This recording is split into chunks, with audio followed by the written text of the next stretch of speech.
집행정지 인용. 행정심판, 행정소송에서 집행정지 제도를 알고 계신가요?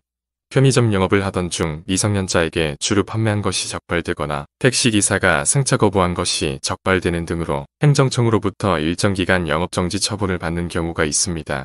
내가 잘못한 경우가 아닌 것 같아서 행정심판이나 행정소송으로 다투고 싶은데 일정 기간 동안 영업을 하지 못하게 되어 발생하는 손해를 어떻게 해야 할까 걱정되시죠? 이런 경우를 대비하여 집행정지 제도가 있습니다. 오늘은 구체적인 사례를 통해 집행정지 제도를 설명드리려고 합니다.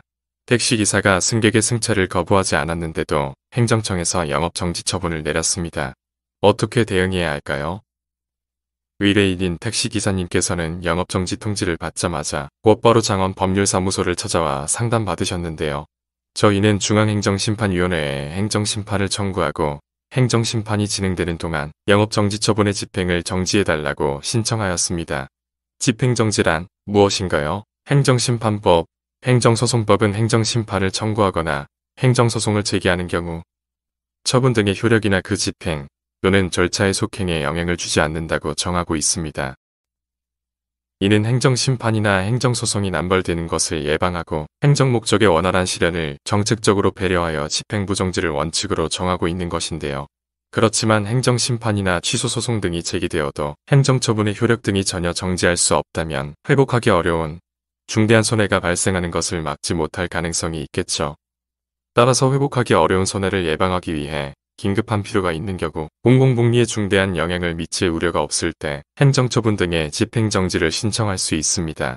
집행정지 결정이 내려지면 행정심판, 행정소송이 진행되는 동안 행정처분 등의 집행이 정지되는 것입니다.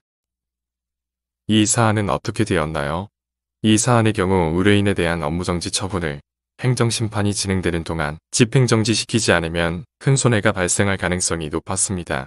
이에 장원법률사무소는 신속하게 중앙행정심판위원회에 행정심판을 청구한 후 곧바로 집행정지 신청을 하면서 의뢰인에게 발생할 중대한 손해를 상세히 설명드리면서 소명하였습니다. 중앙행정심판위원회는 저희 주장대로 의뢰인에 대한 업무정지 처분의 집행을 정지할 사유를 인정하면서 행정심판 청구 사건의 재결이 있을 때까지 집행정지 결정을 내렸습니다. 위에 의뢰인처럼 행정처분을 통지받을 경우 불복할 생각이 있다면 신속하게 변호사의 상담을 받는 것이 매우 중요합니다. 행정처분에 대한 불복 방법인 행정심판, 행정소송 모두 불복기간에 제한이 있기 때문에 더욱 그러한데요. 최대한 빠르게 변호사의 상담을 받는다면 기간 내 준비할 수 있는 것들이 많아지고 좋은 결과를 만들 수밖에 없습니다. 특히 집행정지의 경우 본안 사건인 행정심판, 행정소송에서 인용될 가능성이 얼마나 드는지를 고려할 수밖에 없는 구조인 만큼 변호사의 논리적인 주장 및 입증이 필수적입니다.